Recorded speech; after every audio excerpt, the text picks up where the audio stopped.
G'day and welcome to the first and hopefully what will be a bi-weekly series, which is, as of yet, no title, but it's going to essentially be something along the lines of Stuart Saturdays or Stuart Sundays, or hopefully I'll be a little bit more creative in that time from editing this to whenever this goes up. But I usually used to do the podcast and we used to film it once a week, but because of time constraints and everyone's kind of doing their own thing and everyone's so busy these days, we usually just fill it in once every 2 weeks if we can. So this is mainly meant to serve as... I always loved the podcasts because they served as little moments in time, little milestones that you could go back and look at and be like, wow, so that's what we were doing at that time. So if anything, the podcast is almost made for my enjoyment as well, just because I really like seeing like those moments crystallized in video form and just captured for all history. This is going to be something similar, which is like on those off weeks, if I have anything interesting to say, or even if I don't, I just want to try and have these little updates, because not only do I want to get better at staying to schedule and trying to keep on time a little bit more with these videos, but I've actually got a lot of stuff that I don't really think is worth talking about on the podcast, because it doesn't really... I know that our podcast is kind of... it doesn't really flow well. Like, we usually just jump all about, and yeah, I'll usually say, well, this is some stuff that's happening. So I'll keep away from newsworthy things here, unless they're of incredible importance that I'm like, okay, we have to talk about this. And I'll save them for the podcast, but this is mainly just for little stuff that I don't think is like the other guys would really care about. So this is more of a, what am I doing on a late fucking, I think it's 2:30 in the morning. I think that means that it's just flipped over to the 3rd of September. So that's when this has taken place. You'll see when it goes up. Hopefully by saying the date on this video, I'll actually be more inclined to edit this and get this up on some sort of fashion where it doesn't seem crazily late. But who knows? There could just be a shit ton of jump cuts and then you'll never know what I just said. Anyway, what really went on this week? A lot of trips to the dentist. I've not been to the dentist in a long time, and as you have probably seen from many of the videos that I've put up, don't exactly have the world's greatest smile. But anyway, going to like the dentist and stuff, whenever I go there, it's always like, yeah, have you ever heard that like calming music that they play in those offices, where it's just like, yeah, it's time to relax, and here's the sound of waves against a rock, and here's a beach, and here's the sounds of a tropical jungle-like area, and you're like, huh. But to me, that just sounds morbid as shit, because now my brain associates those calming sounds with like those doctor's offices or those dentist waiting rooms, because I did have to, get a couple of x-rays done this week as well. But yeah, so... it's probably because I drink a lot of this stuff, but I'm not going to stop. And I hear they've got pretty good dentures when you're old. So from what Jesse told me, he's like, yeah, if someone told him that if they could get rid of their teeth and just have dentures, that's what they would have done a long time ago. So I'm kind of banking on that person not exaggerating that fact. I'm like, okay, cool, well, worst comes to worst, I've still got that. I mean, obviously... the sugar is going to fucking get to me some way or another. If it's not through the teeth, it will be with the diabetes, but we all have to pay our toll for the penance. But regardless, this is a little bit morbid, so I thought we'd move on, because, I don't know, I was trying to be like, hey, let's do this new thing, and then I start fucking talking about diabetes, so... What else did I do this week that was interesting? Not so much interesting, but I decided to subscribe to my very first streaming service ever. I've never been a big fan of like Netflix or any of those things, or Stan for other Aussies out there, but I don't know. I was like, you know what? Maybe it's time to take the plunge. What really stemmed from this is the fact that I wanted to buy, and this is the only thing I've picked up this week that's like anything, but I bought Under Night in Birth EXE Late. I'm not sure what that means. That is a fucking Japanese title if I ever did see one. But I wanted to buy that because it was really hard to come across in Australia. And I was like, you know what? If I can find it, I'll buy it. And I've been to many places and they just don't have it. Whether it's not like a reprint thing or something, or maybe it didn't do that well, I'm not sure. But if you're in my area of Australia, it was nowhere to be found. I checked everywhere. I even went outside of like cities and everything. I was just like, okay, well, where is this thing? Every time I get the chance, I'll just take a look for it, and I couldn't find it. So I was like, okay, well, got to bite the bullet. Do you really want this? And that's what it usually comes down to, because if you really want something, then you will look for it, and if you don't, then you won't pursue it. So as days went on and weeks, would eventually pass, I was like, I really want to check that out, because I hear that they're bringing out a new one, and it's made by Arxis, I think. Don't quote me on that. Maybe they just published it. But I was like, I'll give it a go, because I really like Blaze Blue and Guilty Gear, a Persona 4 Arena. But I went to look for it, and I found it for like a decent price, but I always heard that people would talk about Amazon Prime. And they said, hey man, if you get Amazon Prime, yeah, it's a little bit extra, but things get shipped to you extra fast. So I was like, you know what? Let's take this chance. Let's, be a little bit adventurous. Let's try this service out. They're doing a free trial, so why not sign up for it and give it a go? So I signed up to Amazon Strike, and I was like, let's get it, not Amazon fucking Strike, Amazon Prime, and I was like, let's get this thing sent to me as fast as it can. So I then found out after signing up for Amazon Prime that it doesn't actually work in Australia. I think it's just America-wide. I'm not even sure if it's for the Canadians or the people of Mexico either. It just might be the United States. But man, I was disappointed. But that's where the strike comes into it, because I was like, oh, well, I'll try out the whole anime strike system. And I tried their streaming service, the Amazon Prime Video, I think it's called, because that was with it. So I'm going to be trying that out for the next couple of days as well, until the Prime free trial runs out. And that streaming stuff is it's good in the fact that you have this list of stuff, but I'm sure other people have been in this situation where it's like you might only watch it because it's there. Similar to what I was talking about with finding games and tracking them down if you really want them. I feel that's the case with a lot of television shows and stuff. Like, I see them there and I'm like, oh yeah, I might watch them now that they're there, but I would have in no way tracked it down before. Hopefully this isn't revealing my hand too early, but because there's a lot of stuff that I'm still going to keep secret on here, because I think that since this is a video format, and a lot of the blokes in Nerd Company, bless their souls, they actually tune in every now and again and watch and say, what's that fucker talking about today? There's a lot of stuff that I've got in like the works for other podcasts and other things, so I don't want to tell everything that I've been doing this week, because some of it is setting up for future draws and then themes and even little videos that we were going to be doing together. But one of the things I was watching was a new Amazon series there, and I was like, I really did like Comrade Detective, I think it's called. I've only seen the first 3 episodes so far, but it's really that sort of, I have no way to describe it, but it's like that low, just hum. It's like if it was a song, it would be a low hum in the background, in the fact that it's very like uneventful. It's very kind of expected. Nothing of it is outstanding and crazy, but I like that. I know that sounds weird and contradictory, but the way that Comrade Detective works is it's a comedy where it's set in the same style of, okay, well, let's do an over-the-top show. It's set in Bucharest, and it's meant to be what communist propaganda would look like as a cop show.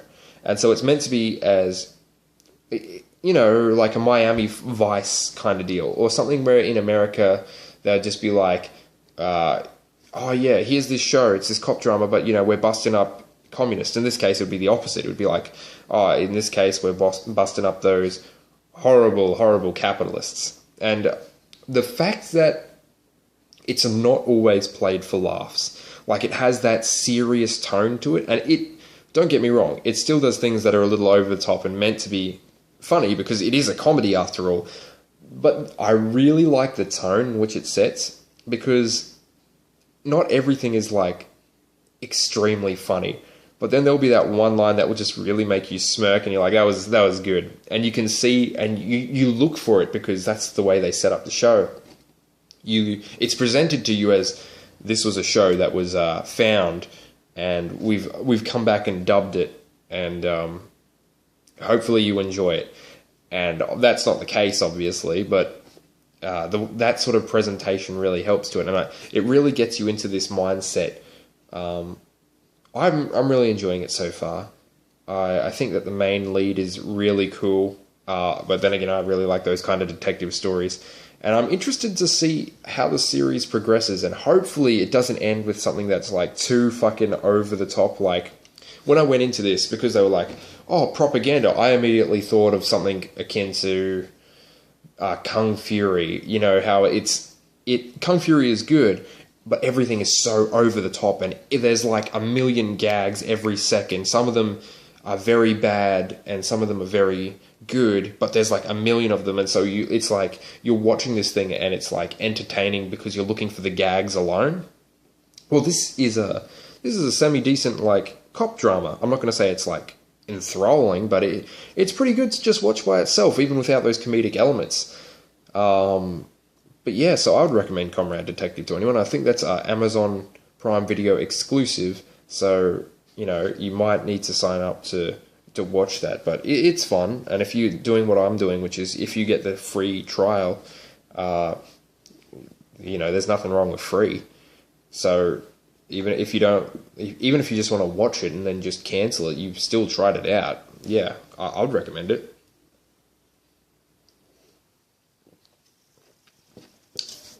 There was a couple of other things that I watched on there, but, you know, I'll probably save those for later because of aforementioned reasons.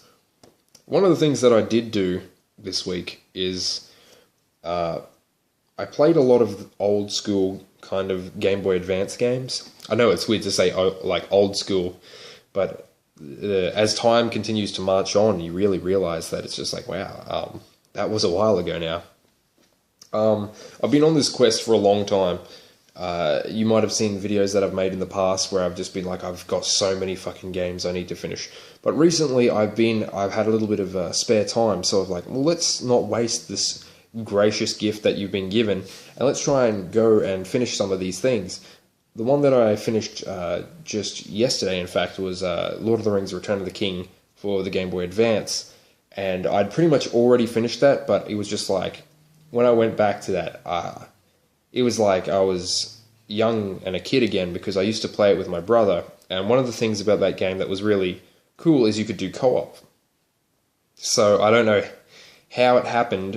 We might have gone to one of those yard sales, but it was a long time ago, and we would link up our Game Boys and we would play Lord of the Rings Return of the King.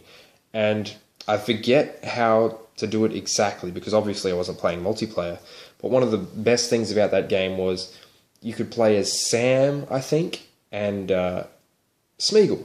Smeagol was like this secret unlockable character, if I remember correctly. But you could play as him. And the best thing about playing or having your friend play as Smeagol is that since he's evil, you can kind of just kick the shit out of him and kill him.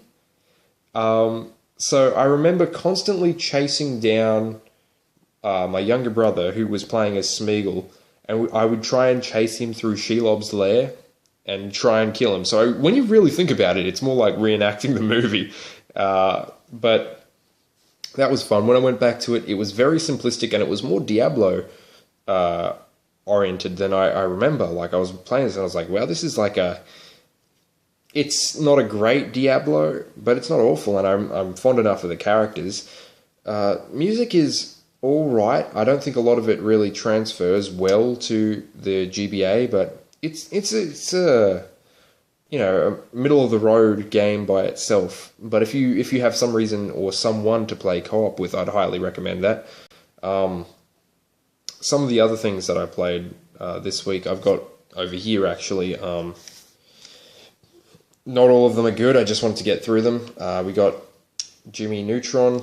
That game is all right. I was maybe I like that game a lot more because it's just like I was a fan of the movie as a kid. So when I jumped back in, I was like, you know what, this is bringing back memories and stuff. I haven't seen the film in like a million years, so I couldn't tell you if it held up. But the game itself, is, for what it is, it's fine. In fact, some of the levels are fun, and so I'd say it's a little bit above average. It's probably one of the stronger kind of Nickelodeon games for the Game Boy Advance, and unfortunately, I have played a lot of them.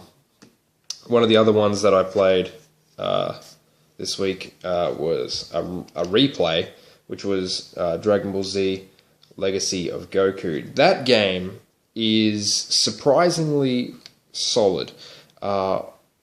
I had played it before as a kid, and I had finished it, but I wanted to try and go through and just see if I could do all the quests in it, because I don't think I'd ever done that. And one of the ones that you can do is you can actually go up and fight the Snake Queen. And I was just like, weird. You just see her on Snake Way, and I'm like, that's fucking bizarre that she would be there. Because to some of you guys that might not know, that was just a filler arc in the anime. So it was just like, oh, that's kind of cool that, they would put that filler character in. I didn't mind her in the animation, and it was a really small kind of role for her, and it never brought up again. But I felt that Dragon Ball really, it did its filler well, and that's probably why they've got an entire fucking season named Super now. But anyway, it's like, without getting fucking in a tirade, because this is meant to be kind of little happy and positive moments, one of the surprising things about Legacy of Goku that I found was the soundtrack. It's so fucking great, man. I mean, that Namek Temple especially. This game had, because it's all original based, none of it's based on either the Japanese soundtrack or the American soundtrack. It's just completely original and unique, and I fucking loved it. Like, I was not expecting to enjoy it as much as I did, and because I had played it as a kid, obviously there was some of those memories and that nostalgia that was coming back as I was hearing it. Yeah, really solid. I mean, it would be improved upon in the future with Legacy of Goku 2 and Boo's Fury, but man, that soundtrack is surprisingly good. Like, I wasn't expecting it, and the fact that afterwards I went on and I was like, oh man, I'm going to listen to a playlist online of all the little soundtracks. Yeah, it was good. I also, the last two things that I have here are Harry Potter and the Philosopher's Stone for the Game Boy Color. Now, weird story with that. I'm not a big fan of Harry Potter. I don't even know that much about Harry Potter. All of my Harry Potter knowledge comes from video games of Harry Potter. I did eventually read some of the books because I mean, if you lived during that time, I'm not sure how young some of the people are that are listening to this, but during that time, Harry Potter mania was fucking crazy. Like, there would be news stories where it would just show people lining up to get the books. It was that crazy. So Harry Potter was everywhere. And I happened to be lucky enough that a lot of my friends had different versions of the Harry Potter games. And so what I would do is I would go and we would borrow games and we would trade games with one another. And Harry Potter, I knew the story just from the video games that I played, and I've played a lot of the different variants for Philosopher's Stone, but the Game Boy Color one is actually a little RPG, and I'm not going to say it's the greatest. Music is okay, not fucking amazing, and I think that final Voldemort Quirrell fight is, it sounds awful, but the game itself is pretty fun. And I feel like it captures the spirit of Harry Potter, even though I don't think I'm qualified to say that, considering, as I said, I haven't watched any of the movies to completion, at least. I've seen them scenes because of how popular they are, but I've never really watched many of them to completion. I think maybe Chamber of Secrets, the second one, is one that I've seen most of, but that was because I walked in halfway and my cousins were playing it on a VHS and VHS, yeah, and I think I sat down and watched the part where they got into the Chamber of Secrets itself, and even then, I only know that the thing is called a basilisk because I've played Chamber of Secrets video games as well. But no, it's a fun little game. If can I recommend it to anybody? If you're like a die-hard Harry Potter fan and you really love that old art style that would come with a Game Boy Color style game, or you find that cute, then yeah, that by all means, that's for you. It's got enough, and you see, I can't really say much about it because I don't know whether or not it sticks to the story a lot. But yeah, it's pretty good. I like it. It's a good couple of hours. You can, just completely destroy it in an afternoon. So if you're just looking around for something to do, that would be it. And the last one is The Chronicles of Narnia, The Lion, the Witch, and the Wardrobe. Now, completely different to Harry Potter. Well, yeah, no shit. But the reason I say that is because I actually read The Magician's Nephew as a kid, which is the sequel. Or no, not the fucking sequel. No, it's the prequel to The Lion, the Witch, and the Wardrobe. And I saw... The reason I was confused is because I'm pretty sure that The Magician's Nephew was actually published after The Lion, the Witch, and the Wardrobe, even though it's a prequel. But anyway, and that was a really good book. I read that one first, and I thought that this was really cool. And in that book, without spoiling too much, you meet Diggory Polly, Jadis the witch, and at the very... or somewhere in the book, you actually see the creation of Narnia. And I really liked that. I really liked that a lot. And I've read The Lion, the Witch, and the Wardrobe. And I've also read The Horse and His Boy or something like that. And I read a little bit of Prince Caspian, but I didn't go any further than that. And that's just because there was no extra book. No, I'd finished Prince Caspian, but there was none of the other books in my local library when I was a kid, so I didn't have any access to the other ones. This was a time before Amazon Prime, which is, as I mentioned, fucking useless to Australians, but this was a time before internet shopping nonetheless, so it was like, if you couldn't find it in your local town, then you pretty much never were going to read it. I mean, you could probably hear about it, and maybe someone would know somebody from a bigger city, or someone would know somebody who, you know what, now that I think about it, I had never actually met anybody when I was a younger person that had come from overseas, or knew someone that lived overseas, or had even been overseas. But yeah, so if it wasn't in your small town, you weren't getting it.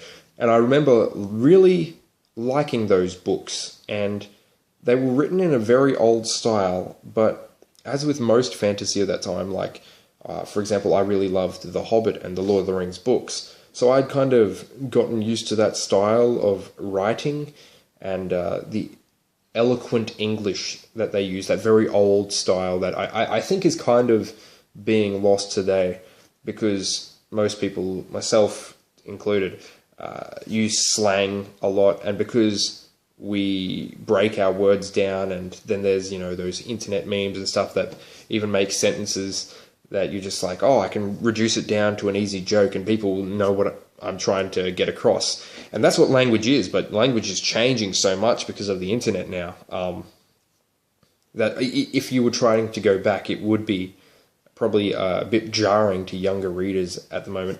But I used to read the Narnia books to my younger sister before her bedtime, and she really liked them too. So I'm not even sure she can remember that. She would have been so young. But the game itself, as I've been fucking talking about Narnia for so long, the game itself is pretty middle of the road, pretty which is actually a lot like the Return of the King game that I played yesterday. But it's not as good. The music is pretty atmospheric and a lot darker than I kind of thought it would be, because I haven't seen the movie adaptations for, The Lion, the Witch and the Wardrobe. Did they make another one? I feel like they made another one. I feel like maybe they made Prince Caspian. But I'm not sure. I feel like they did.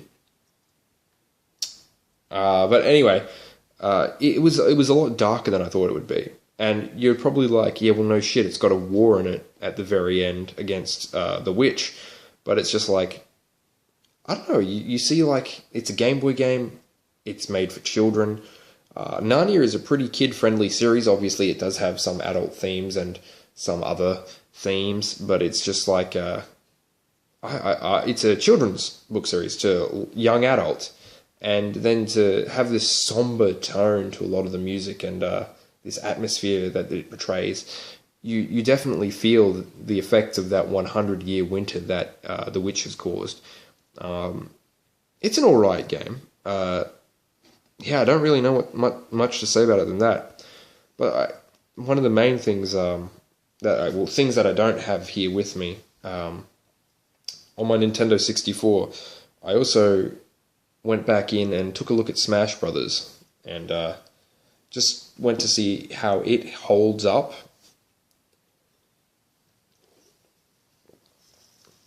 I'm not sure whether or not I'm going to cut me drinking from the Coke can, but regardless, I went and played Super Smash Brothers, and just because I hear a lot of things with the community, the Smash community, I don't personally consider it to be a fighting game, but, who the fuck am I to say what is and isn't a fighting game? The Smash community really holds itself in such high esteem and high regard, and so I went back and I was like, what was the first one like? Because everyone talks about Melee, everyone in the community talks about how much they hate Brawl, and there was that infamous 3DS incident that we talk about on the podcast that we heard about, and then there's the Wii U tournament stuff, which constantly goes on to this day. But yeah, I'd never really hear much about the original one, and I'm not sure if that's because of its age or because it hadn't achieved what Melee would be. Now, it's good, it's fine, and when I say it's fine, it's like when I played it as a kid, I would not understand some of the characters. Now, when I say some of the characters, it would be like, who is Ness? I thought he was really interesting and fun, but in Australia, we never got a localized version of Earthbound or Mother or whatever you want to call it, but we never got a localized version of that. So I didn't know who that was, and obviously you know who Mario, Donkey Kong, Luigi, Pikachu, pretty much the rest are, but then you come across, it's like, well, who's Captain Falcon? Because I'd never really seen him outside of his cockpit in F-Zero. So I was like, I think that might be him, but I wasn't really sure, so I was kind of like, is it him? Is it, oh, maybe this is what he always looked like? Is there another game where I used to think that maybe there was a game that you could walk around with him as, and that's what he looked like when you walked around with. Little did I know that they'd take that fucking concept and apply it to Star Fox, with Star Fox Adventures, which is fucking awful. I can't believe I have that. But, I played that, and it's fun. It's I think if you view it as a party game, which is how I view it, you can really have a lot more fun with it, because once you put that competitive edge to it, when you say this is now a fighting game, this is now a competitive fighting game, it really takes a lot of the fun out of it. And I know some people might say why, and they might say it's more fun when you add competition. But for me, it just shows the flaws and that the intent was not a fighting game. Because you see some of the things, especially in that early game, where you're just like, this is not designed to be incredibly competitive. This is not designed in that manner. This is designed to be a fun all-stars variant for Nintendo to show off, hey, these are our franchises. and also serve as not only this crossover, but as a mass marketing tool. Because as I said, I didn't know who Ness was, and I was like, I asked around, and I unfortunately couldn't play it.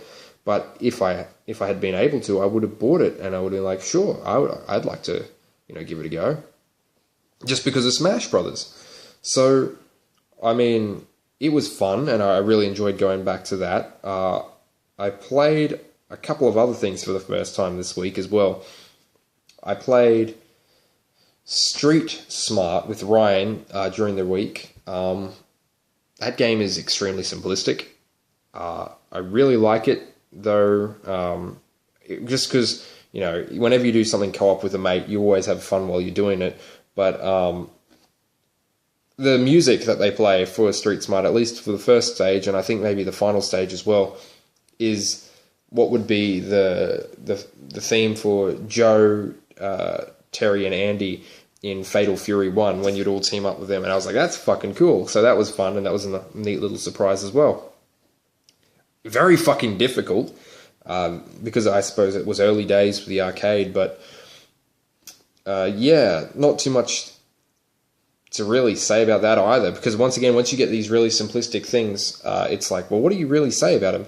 You go around America beating up people in an attempt to woo girls to go out with you, and at the very end of the game, you have a fight with whoever your co-op partner is to determine whether or not the girls will think that you're the coolest dude, or whether you'll just be left alone in a stadium for people to laugh at. So, I mean, very old school kind of game, wouldn't really fly these days, because not only because of the climate, but not really much of a story, and boy oh boy, some of the mechanics aren't up to snuff, especially for how much money you would be putting into the machine. I haven't actually played Real Bout Fatal Fury 2 before this. I'd played Real Bout and Real Bout Special, and I think that 2 is probably the best out of all of the Fatal Fury games. I didn't think too much of Wild Ambition, and when I think of 1, 2, and 3, I think, and Special, I think that Fatal Fury 2 Special is probably the best out of all of those, just because 3 was such a radical departure from all of the characters that you knew. And they would do the same thing with Art of Fighting 3, but Art of Fighting 3 was such a fucking step up from number 2, gameplay and graphical wise. But it was just like, with Real Bout 2, I just saw like, man, this is the best Fatal Fury 2D game out there. I feel like it's better than Special, and, my favorite character, well, both of them were in there, because I had Kim Kaplan from Fatal Fury 2, and then I also had Ryuji Yamazaki from Fatal Fury 3, and I was like, man, I can play both of these guys. And the roster brings in the new characters, and it also has, like, the old characters, so you get the best of both worlds in that game. Menat came out this week for Street Menat. I'm not sure how you would say it. Some people, because of the accent, will probably think I said the same fucking thing twice. But Menat for Street Fighter V seems like she is going to be a good character. Once again, said with the limited FGC knowledge that I have. But she looks like she has a lot of tools that will... That fucking juggle thing that she can do with that ball, that fortune teller ball that she has, is like... I'm not good enough to put it to the maximum effectiveness that you could probably do in a competitive sense. But I see those things, and I'm like, there are going to be people out there that can really maximize her potential. I keep seeing GIFs of her everywhere online. Some of them are a little less work safe than others, but people are just really gravitating to this character. And I think Capcom, maybe their design meeting was a little like, maybe we should make one of those waifu style characters for the fan base. And if you don't know what I'm saying, God bless you, because you've managed to avoid the tragic pit of the internet waifu. A waifu is generally what some people, I don't know how it got started, but some people really latch onto these characters and they view them as, I guess, maybe like their their actual wives, or I don't know the thought process behind this. I mean, you've heard us on the podcast say it in an ironic sense or a joking sense, but there are some people out there that really latch onto that, and they latch onto all these like things that they call waifus, all these little female characters, and they buy the merchandise. They buy fucking everything. You can see this most often in the anime sort of fandoms, where they will be like, that one character, she is the character I will latch onto. It's a little strange to me, but whatever floats your boat, right? But she seems to have become extremely popular, and she might even be the most well-received character of all of Season 2 so far, excluding fucking Akuma. So it's just like, when you see the new characters, like, I know that Colleen isn't exactly new, and neither is Abigail, but you see Colleen, and it was the first time she was playable, and I know that Abigail wasn't very well received. I personally liked Ed, and I thought that Ed was cool, but I didn't see too much in regards to him online, so maybe he wasn't that popular, I'm not sure, and I haven't really seen him in any tournaments that I watch online. But Menat, however, already I see people saying, man, I can't wait to jump back into Street Fighter V, and any excuse to jump back into Street Fighter V for Capcom is going to be great, because I think that they're in the unenviable position of having to win back a majority of their fan base, and hopefully this will put people on the first cobblestone on the road to coming back into the Street Fighter community. The final thing that I would like to talk about is a couple of weeks ago in the sales, I got Chaos Code, and I didn't really know much about Chaos Code. I just was like, oh cool, cheap fighting game. And I think that very same week I got the JoJo's Bizarre Adventure Eyes of Heaven, or Eye of Heaven. I'm not exactly sure what it's called correctly. I just know that's something to do with that. Which had been reduced from like $99 to like $20. And my brain works in a way where it's just like, if I see a sale, I have to be like, oh, fuck, I've got to take advantage of this. Because, I mean, I'm saving so much money, even though I know I'm never going to fucking play this game. So it's like, oh, great. But, that's how my brain works. I saw those things and I was like, oh, man, I've got to fucking buy them. And I haven't played them yet. Like, don't get me wrong, I dicked around in Chaos Code, just the training mode for a little while, just would try it out, and, I was just sitting there chilling, because what I usually do to chill is I will just, like, put on a fighting game and just run through, like, arcade, or, like, just, go through training mode, and I'll just listen to an album in the background, and that would be my, like, relaxation thing. But yeah, and as for JoJo, I haven't even fucking touched the thing.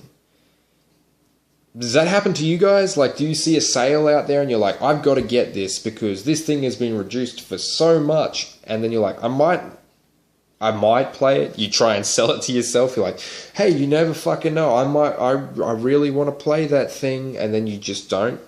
Or are you the complete opposite where you're like, sales do not fucking get to me? Are you one of those people that I mentioned about earlier where you're just like, if I want that thing, I'm going to go after that thing, and it doesn't matter if there's a sale, no sale, or if I have to hunt the thing down, I'm going to get it? But I digress. That's what I was doing, and so I think I might even go and play some Chaos Code after this, because after all that talking about it, I'm just like, yeah, you better fucking get right to it. So I'm going to go before the fucking cops bust in here and take me. So this has been the first one of these sort of bi-weekly little updates that I'm doing. I'm going to catch you guys later. Stay tuned to the podcast. I swear I'll fucking update it and try and put up more of them. Until then, guys, catch you later.